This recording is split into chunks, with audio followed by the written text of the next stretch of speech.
couple of years ago, ESPN did an article that was fairly unexpected, in my opinion. It was an article on backup quarterbacks in the NFL.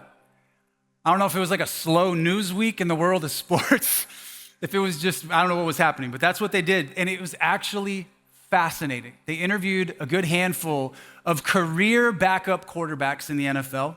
And the concept that they focused on is what I would describe on their behalf as the psychological torture of always preparing and never playing.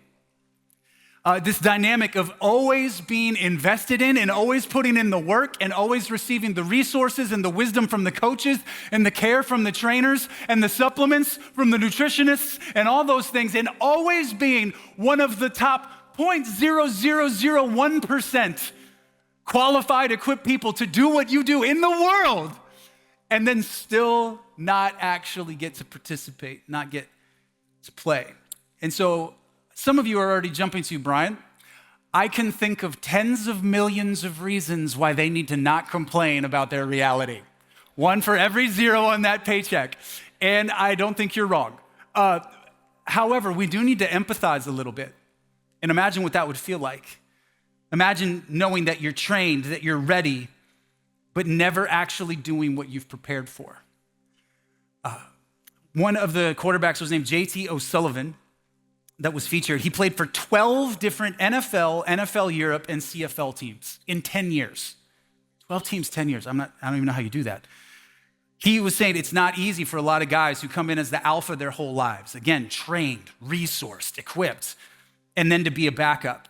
The transition to not playing is tough. Then he said this: I died a little every Sunday I didn't play.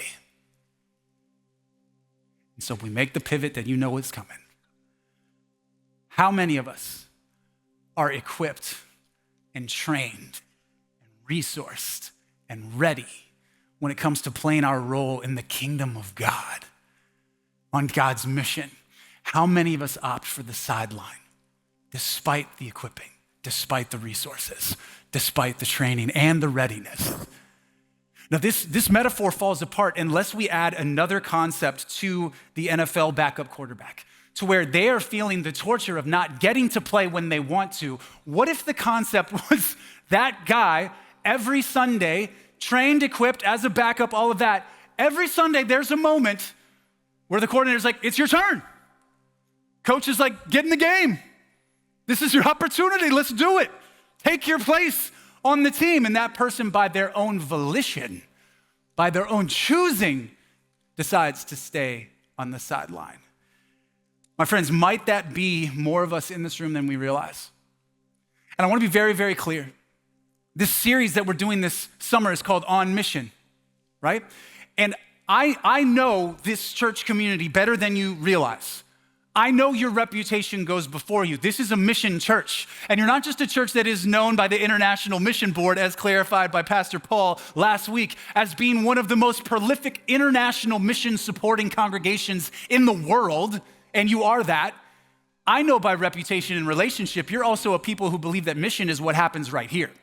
Mission is what happens in my neighborhood. Mission is what happens at work. Mission is what happens in my everyday. So I'm not here to correct or rebuke anybody.